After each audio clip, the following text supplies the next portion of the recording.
utakubaliana na mimi that siasa za Jamhuri ya Kenya, wewe kama msanii unahitaji kuwa na kujiamini kwingi sana na kujitolea mahanga, ndipo upate kuongea kuhusiana na rais na upate kumkanya kwa yale ambayo anayaendeleza katika Jamhuri ya Kenya.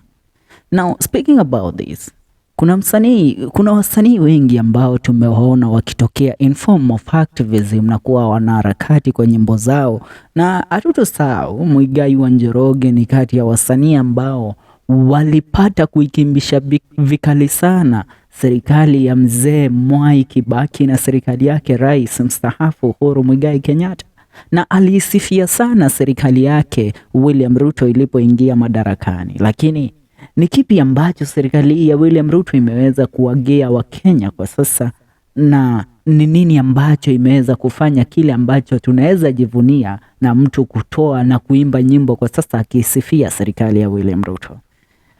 Nikiongea kuhusiana na hilo, kuna msanii ambaye amewashangaza wengi kwa sababu ya kutoa wimbo ambao anamuonya na anawakanya Wakenya akiwaambia hii ni adhabu mnapewa na Mwenyezi Mungu kwa sababu ya kumchagua Rais William Ruto kuwaongoza.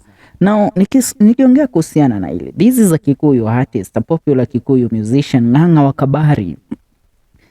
I can say that trouble is brewing for President William Ruto's administration in form of rebellion in the Mount Kenya after popular artist released a track upbraiding Kenya Kwanza administration, claiming it has brought nothing but misery to Kenyans. Tutakubaliana. Let's say one thing. You know, artist wasanii ni watu fulani very amazing ikija kwa jamii yetu. Entertainment wanafanya fiti sana, lakini ikikuja kwa serikali, wasanii ni watu wa kulamba serikali yaga morning to evening. Kwanza wakiona kwamba kuna kitu wana get kwa hiyo serikali hawawezi ongea. You can tell as of right now.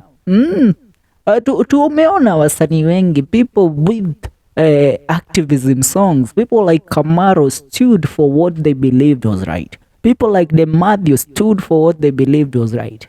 Mundu ta Muigai wa Njoroge arugamaga kauga giki na giki nikio gitagirite kiria kigwiko ni President Uhuru Kenyatta. Riu mundu turoria atiriri, Muigai wa Njoroge athire ku KIKUYU ndwimbo iria inaga riria thirikari ya Uhuru Kenyatta yariku when the ruling of Uhuru Kenyatta was there, and it was not that bad compared to the current regime of Hasela Kwanza, sijui Hasela Nation or whatever nonsense it is.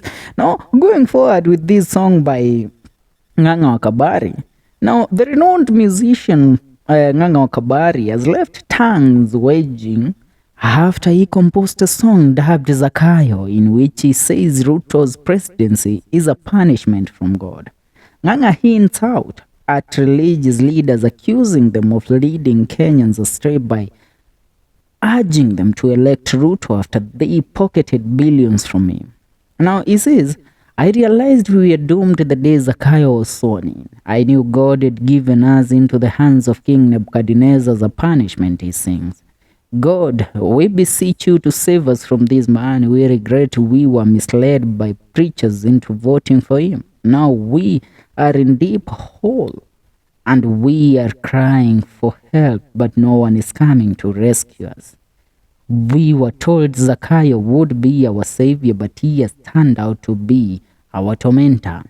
Now the musician opinions the churches are no longer places of worship, saying they have been defiled by politicians and preachers as they use them to hoodwink the masses. We are suffering because the preachers were bribed by ZAKAYO and they sold us the way Judas sold Jesus. But let me warn them that if they don't repent, they will commit suicide just like Judas.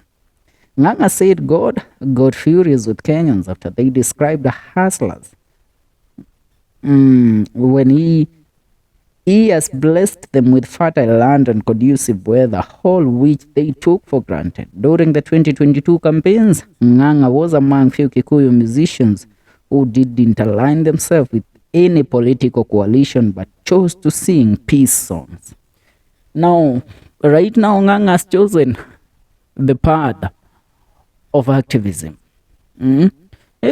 tuko na waimbaji wengi. We have a lot of singers in the Mount Kenya region who are turned out to be right now singing praises to William Ruto, but in real sense we know that the government is sinking. The country is sinking. Now we're trying to figure out things. For now, you can go ahead and subscribe to our YouTube channel. We will be back with more news and more update for you. Don't leave.